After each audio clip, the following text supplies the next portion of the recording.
Hi, my name is Jim, and I was retired. A friend recently asked me, how important is it for your mortgage to be retired before you find you're retired? Well, I think it depends upon a couple factors.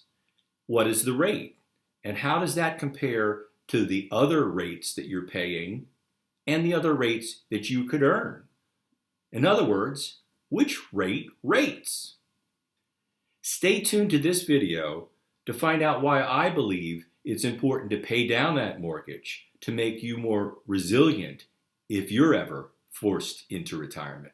By the way, if you're facing a forced early retirement, be sure to like and subscribe to this channel because I'll cover a lot of the topics that I've learned in the last 5 years of my early retirement. And be sure to add a comment. Let me know if you're carrying a mortgage into your early retirement. Here's my standard word of caution. I am not a professional. I'm not a financial planner. I'm not a CPA. I'm not a tax attorney. I'm none of those things. So take this as entertaining ideas from one educated consumer to another. Always do your own due diligence and seek out professional counsel if you need it. When I was retired 5 years ago, I had 3 things going for me. One, I had a cushion of cash for 1 to 3 years worth of expenses. 2, I had paid down debt, including my mortgage, well before I was forced into retirement. And 3, I had used the cash flow from not paying down mortgages anymore to max out my retirement savings. Hey, a friend recently asked me about the wisdom of paying down a mortgage in this era of historically low mortgage rates. Couldn't you take the money and invest it for a better return? Well, a lot of factors go into this decision, including comparing that rate of your mortgage to all of the other rates that you're paying for debt and all of the rates you could earn. Let me show you. Now, here's a future retiree who has about 20 years left on a 30-year mortgage with an annual percentage rate, or APR, of 3.11%. Now, my friend has a slightly lower rate on his mortgage, but I'm going to use this number because the average is 3.11% for a 30-year fixed rate mortgage in 2020, according to our friends from Freddie Mac. Now, the mortgage was $275,000 when it began. So I plugged the information into Bankrite.com's amortization schedule.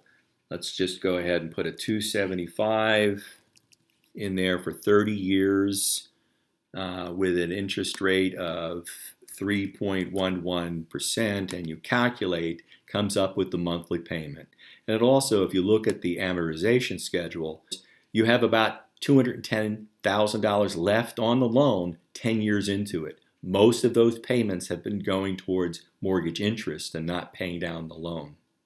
Then I used a simple PMT, payment function, in the spreadsheet to calculate and verify what the mortgage rate would be. And it came out to $1,175.79. Then I considered what other kind of rates that this person might be paying in their middle of their career.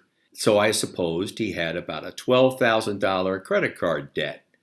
He's paying it out over 7 years at an APR of 16.12%. And that's a monthly payment of about $239. He's also paying off an auto loan of $36,000. It's a 4-year loan at an APR of 4.19%, and that adds another $815 a month on the car. And then he's got a student loan of the federal student loan variety. APR is only 2.75%. That's pretty good. He's paying it off over 10 years, and his monthly payment is $228.99 for this. And then he's got a graduate loan that he just signed, finished. Congratulations, he's finished his graduate school, but he's got $50,000 to pay off over another 10 years at a 4.3% rate. And to celebrate his new MBA, he just bought a new dining room set. He knew the wisdom of not putting it on his credit card, so he took the store credit for 3 years at an APR of 9.99%. That adds another 241, almost 242 to his debt payment each month. So all of this adds up to about $3,215 in debt payments each month out of his budget. Now, the credit card is a revolving debt, and this is a simplistic version of the payment that he's decided to pay over 7 years, and assuming he doesn't charge anything more. And if you want some more accurate predictions on paying down revolving credit, go out to the Dallas Fed's website for a good calculator. It shows you that with a minimum payment, you could be paying this off for a long, long time. So, which rate rates? Well, before he tackles his mortgage, I'd be dealing with some of these other debts with much higher APRs than the 3.1% in the mortgage. For instance, the credit card at 16.12% screams for attention. But if he goes to his credit card statement, there's a legally required table that shows how much he would have to pay if he paid it off in 3 years. That would be a payment of $422. Could he stretch his budget that much? Or could he go further? Let's see what it would be if he went and decided to pay it off in a year. That's $1,089.45. Could he stretch his budget to do that and be done with that high interest rate quickly? Then let's tackle this furniture loan. Yes, he was wise enough not to put it on the credit card with that APR rate, but he took out a 3-year loan at 9.99%. It would have been much better to pay cash for the furniture. That would have left the car loans and the student loans and the mortgage on the credit schedule. Now, there are ways, and I'll show you in a minute, that you can combine all of these into a program to pay down your debt over time. And I'm not talking about a debt consolidation loan where you take out more debt to pay off your debt. I'm talking about a rigorous schedule to pay down all of this debt. Here's a Vertex42.com spreadsheet that I downloaded to show you one systematic way of taking care of all of this debt and getting it behind you. So I loaded all of the information from our example into this spreadsheet, and then you can choose your strategy, an avalanche, which is high interest first, or you could go to a snowball approach, which tackles your low hanging fruit first, or you can go in an order that you entered in the table. So in any of these cases, you can see that the approach is to pay off one debt and then roll it into the next, so you're continuing to use the freed cash flow to pay down your debt. And if you look at all of these examples, you're paying down all of this debt, including the mortgage, in about 7 years. Now, why would that be a good idea? Well, going back to my first video, he needs 2 more things to protect against a forced early retirement. One of them is a cash cushion, an emergency cash fund of 1 to 3 years worth of expenses. Frankly, if he doesn't have at least 6 months of a cash cushion for emergency repairs to the car or the house, don't begin the debt reduction. Make sure you have a cash cushion first. But by freeing up debt, you can make sure you expand out to 1 to 3 years worth of expenses for the cash cushion. It'll make your retirement much more resilient. Assuming he has a 6-figure job, and with this debt, I sure hope so. If you have a 6-figure income, you also have to recognize that the loss of a job mid-career could take about a year to find a new job.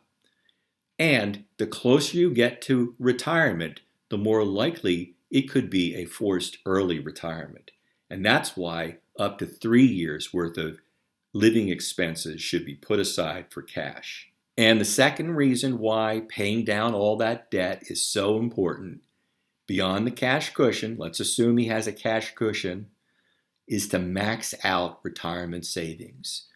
If you haven't done that by the time you're into your 50s, now is the time. As you get older, you have the opportunity for catch-up contributions. Putting that money aside along with what you've been able to save can dramatically increase the amount that you've put into your tax-deferred savings, your taxable investments, and tax-free Roth.